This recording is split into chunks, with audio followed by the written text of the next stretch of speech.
I'm Melina, and up until my 30th birthday, the most exciting thing in my life was when the accounting firm I worked for switched from PCs to Macs. Not exactly thrilling news. Then, at a friend's birthday party, everything changed. That night, I stood in a crowded living room, holding a soda and feeling awkward in my too tight dress. The music was deafening, making it impossible to talk, but perfect for catching Mark's attention. He was noticeably taller than most, and he confidently strolled over. "Hey, you're Melina, right?" His voice cut through the booming bass. "Yeah, and you are." I sipped my drink, trying to seem calm. "I've seen you around. Mind if I join you?" He didn't wait for my answer, just positioned himself beside me. "Not at all," I replied, my voice drowned out by the music. "So, Melina, what brings you here tonight?" He leaned in casually, but his eyes were intense. "Just here for Sarah's birthday. You know her long?" I asked. "Yeah, we went to college together. She keeps inviting me to these things," he shrugged. "I get it. I work with her. She's kind of hard to say no to," I chuckled. "An accountant, right?" He nodded knowingly. "Yep, numbers are my game." I joked that I usually found nothing funny about spreadsheets. "Sounds thrilling," he grinned, and I couldn't tell if he was teasing me or not. "Oh, absolutely. It's all wild parties and high stakes in the accounting world." We laughed again, and that's where it left off. After feeling the ease of talking to someone genuinely interested in me, I experienced a new, exciting, and slightly scary feeling. Mark suggested we step outside for some fresh air, and I eagerly agreed. Outside, away from the noise, the cool air was refreshing. I asked him, "What's a guy like you doing in a place like this?"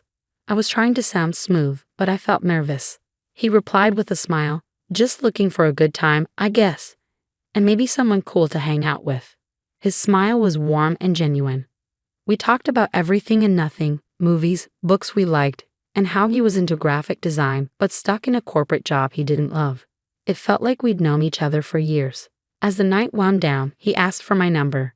Hesitant at first, I eventually agreed. It felt right. The days after Mark's call flew by in a blur. Before I knew it, I was getting ready for our first date. My nerves were all over the place.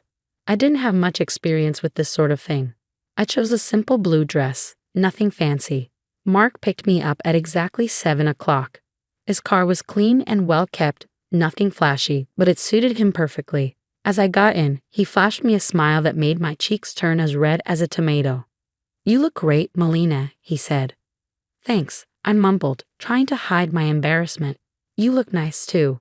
We went to a cozy Italian restaurant he knew. The food smelled amazing, but my stomach was doing flips. We ordered pasta, him with some fancy sauce and me with plain old marinara. "So, Melina, tell me something about you that no one else knows," he asked, expertly twirling spaghetti onto his fork. I chuckled nervously. "Well, I'm pretty boring, but I guess not everyone knows I can solve a Rubik's Cube in under 1 minute." "Really? That's pretty cool. You'll have to show me sometime," he said, raising his eyebrows. "Sure," I said, starting to relax a bit. "What about you? Any hidden talents?" "I make a mean breakfast burrito," he boasted with a grin. "Best you'll ever have." "I'll take your word for it." "Maybe you can prove it sometime," I teased. The conversation flowed, and for the first time in a long while, I felt like I was exactly where I was supposed to be. The next few weeks were a whirlwind. Mark and I saw each other constantly. He would come over after work, or we'd meet for lunch near his office. He showed me his favorite spots around town, little nooks I'd never noticed before. It was like seeing the city for the first time. Things got serious when he invited me to meet his parents, Jack and Mary. They lived in a small but cozy house filled with photos and knickknacks. Mary hugged me the moment we walked in. "We've heard so much about you, dear," Mary said, squeezing my shoulders. "Mark, she's lovely." "Thanks, Mom," Mark replied, clearly pleased. We sat down to dinner, and the conversation didn't stop. "So, Melina, Mark tells us you're an accountant." "That must be interesting," Jack said, passing me the potatoes. "It has its moments," I replied.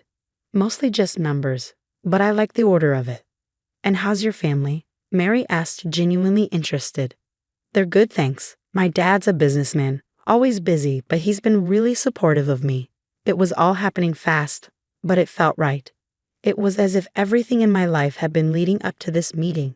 Mark feeling like someone finally saw me for who I was, not just some plain Jane accountant.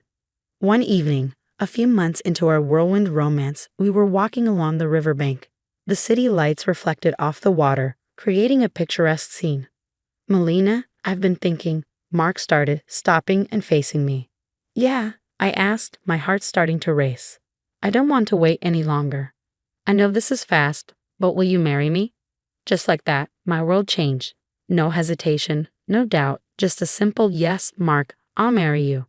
The whirlwind didn't stop there. Soon after, I introduced Mark to my father, who took to Mark immediately, appreciating his straightforward manner and obvious affection for me.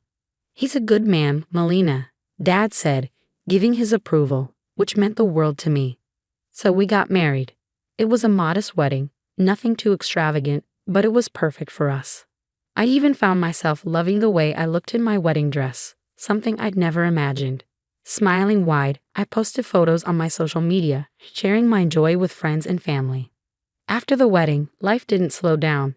It picked up pace. Mark and I barely had time to savor our newlywed bliss before he suggested something big. "Hey, Melina, I've been thinking," he said one evening as we unpacked another box of wedding gifts in our cramped apartment. "How about we move in with my folks?" I paused, a coffee mug in hand. "Live with your parents?" He nodded, looking serious.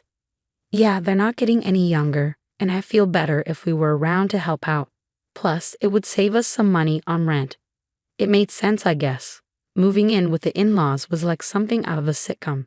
I couldn't shake the feeling that it might not be what his parents really wanted. Mark reassured me, though. "Absolutely," he said confidently. "Mom's been hinting about it ever since we got engaged. Come on, it'll be good." So 2 weeks later, there we were, pulling up to his parents' house with our lives packed into boxes. Mary, Mark's mom, was already waving from the porch before we even got out of the car. "Oh, Melina, we're so thrilled to have you both here," she exclaimed, pulling me into a hug that was a bit too tight. Jack, Mark's dad, clapped him on the back. "Welcome home, son. And you too, Melina." The house was cozy, filled with furniture that looked like it belonged in a museum from the 1970s. I tried to keep a smile on my face, but I was already missing our little apartment.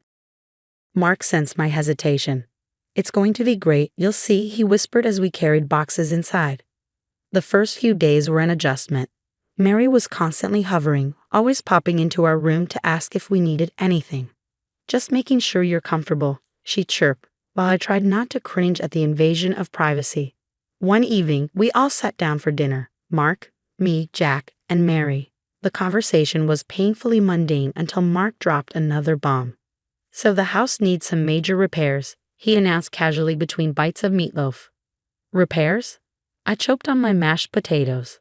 "Yeah, the roof's a mess, and the plumbing's from the dark ages," he said. Jack nodded solemnly. "We were thinking," Mark continued, avoiding my gaze, "that maybe we could all chip in for the costs." I glanced at Mary, who suddenly seemed very interested in her plate. "All of us?" I stammered. "I just got a pay cut at work," Mark muttered, "so I'm a bit strapped at the moment." There it was. I felt a knot form in my stomach. "I'll see what I can do," I managed to say, though I wanted to say much more. Mary perked up, tears welling in her eyes. "Oh, Melina, that would be so helpful. You're such an angel." The next few weeks were a blur of contractors and repairs. I wrote checks and smiled through gritted teeth as Mary gushed about how wonderful the house was looking. Jack slapped me on the back. "You're really part of the family now, Melina." "Part of the family?" "Sure, the part that pays for everything." One particularly grueling day, after yet another round of expensive decisions, I collapsed on our bed, exhausted. Mark came in and sat beside me. "Thanks for handling all this, Melina," he said, sounding almost sincere. "It's fine," I lied, staring at the ceiling. "Just didn't realize how much it would be." He squeezed my hand, but I couldn't shake the feeling of unease. "It'll all be worth it. This is for our future, right?" Mark reassured me one night. "Our future," I echoed, not quite sure whose future we were building anymore.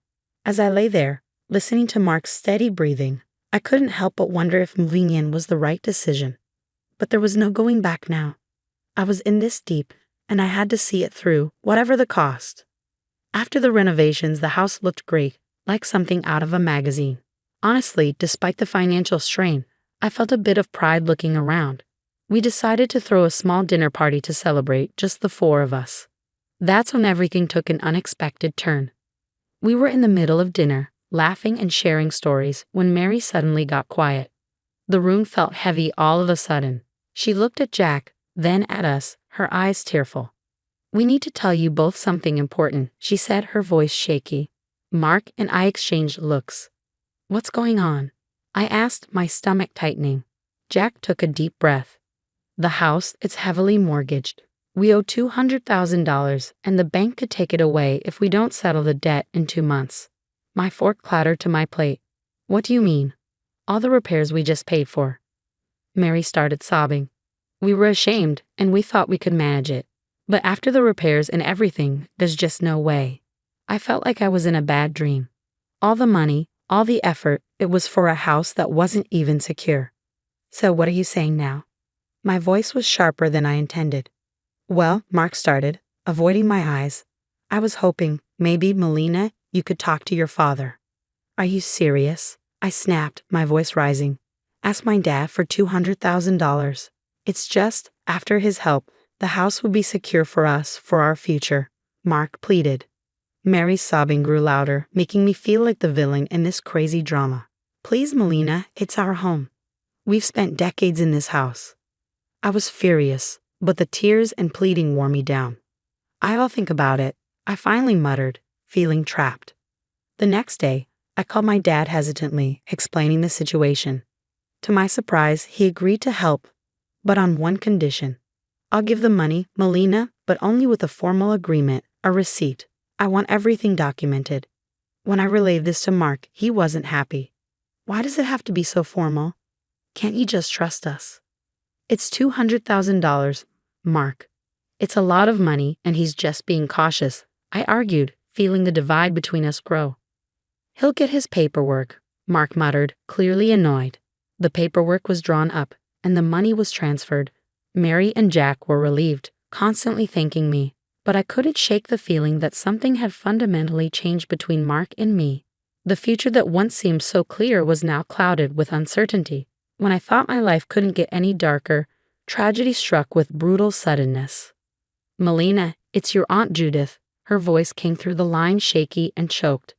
"Your dad, he had a heart attack. It's bad." My heart dropped to my stomach. "What? How is he?" "He didn't make it, honey. I'm so sorry." The phone nearly slipped from my hand.